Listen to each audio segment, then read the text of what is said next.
এই এখন আমরা কোথায় যাব? উনি আমার হাতটা শক্ত করে ধরে আমার চোখে চোখ রেখে বলল, ভরসা আছে না আমার উপর? হুম হুম, তাহলে নিশ্চিন্তে থাকো। আমাকে বুকে জড়িয়ে উনি বাড়ি থেকে বেরিয়ে আসে। আমার খুব খারাপ লাগছিল। এই একটা দিনে অনেক স্মৃতি জমা করেছি এই বাড়িতে। কখনো ভাবিনি বাড়িটা থেকে এভাবে বেরিয়ে আসব। রাস্তায় বের হতেই দেখি কাঠ পোড়ানো রোদ্দুর। এই রোদ্দুরে কোথায় যাব? উনি মনে হয় আমার মনের কথা পড়ে নিয়েছে। ঈশানী, এত ভেবো না, থাকার জায়গা আছে। থাকার জায়গা আছে মানে? উনি আমার কোনো কথার উত্তর না দিয়ে একটা রিকশা ডেকে উঠে পড়ে। আর আমাকেও ডাকে। আমি রিকশাতে উঠলাম, কিন্তু বুঝছি না উনি আমাকে কোথায় নিয়ে যাচ্ছে। কোথায় যাচ্ছি আমরা? উনি আমাকে টেনে নিজের বুকে জড়িয়ে নিল। আর বলল, গেলেই দেখতে পারবে। রিকশাটা একটা বিশাল বড় বাড়ির সামনে এসে দাঁড়ালো।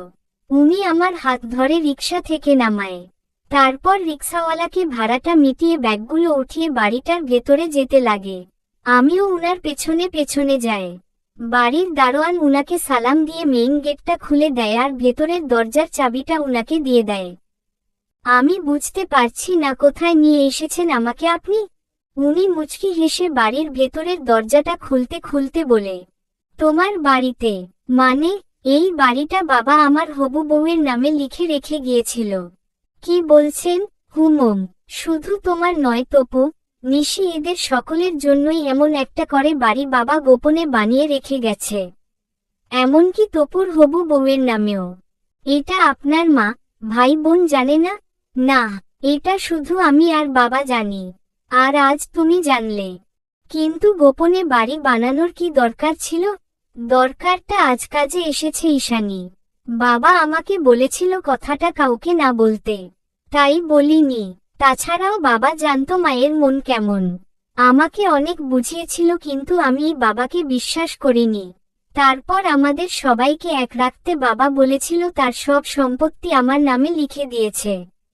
কিন্তু সত্য এটাই, সম্পত্তির ভাগ সমানভাবে বাবা আমাদের তিনজনকে দিয়ে গেছে। হুমম, বুঝলাম। শ্বশুর আব্বার বুদ্ধি আছে, বুঝতে হবে। হুমম, এবার চলো তো বাড়ির ভেতরে। বাড়ির ভেতরটা দেখে মনেই হচ্ছে না এ বাড়িতে কেউ থাকে না। আচ্ছা, বাড়িটা এত চকচকে কেন? কারণ এ বাড়িতে মাঝে মাঝে আমি আসি আর কাজের লোক আছে, তারা প্রতিদিন এসে সবকিছু পরিষ্কার করে দিয়ে চলে যায়। শুধু এবার একটা রান্না করার মানুষ দরকার। তোমাকে দিয়ে তো আর রান্না করাতে পারি না। ধুর, কি যে বলেন না আপনি। বিয়ের আগে কত রান্না করেছি, আর আজ রান্না করে স্বামীকে খাওয়াতে পারবো না? তবুও আমার বউকে দিয়ে আমি কখনো রান্না করাবো না। এত সুন্দর আর নরম তুলতুলে হাত দুটো কি কাজ করার জন্য নাকি? এটা তো আমার বউয়ের হাত, আমি সারা জীবন যত্নে রাখবে। থাক, আর কিছু বলতে হবে না। আপনার কথা শুনে এখন আমার হাসি পাচ্ছে। হুম, তুমি এখানে বসো, আমি তোমার জন্য চা বানিয়ে আনছি। ও বাড়িতে শাশুড়ি আম্মা আমাদের চলে আসার খুশিতে পার্টি দিয়েছে। তার বয়সী আরো কয়েকজন মুরব্বিদের নিয়ে।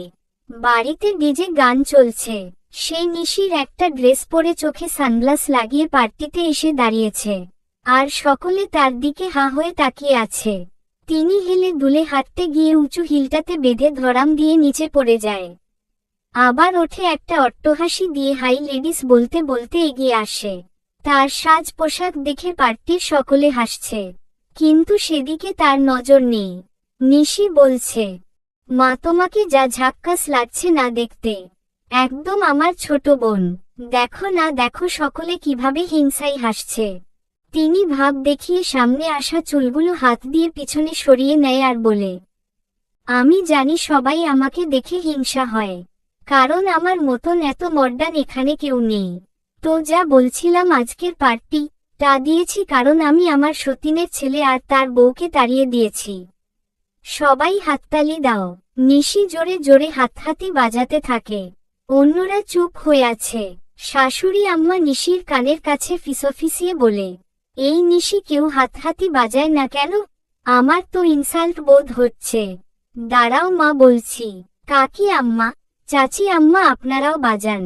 সবার হাত উঁচু করে দিয়ে দিয়ে দাঁত কেলিয়ে বলে, হাততালি চলবে।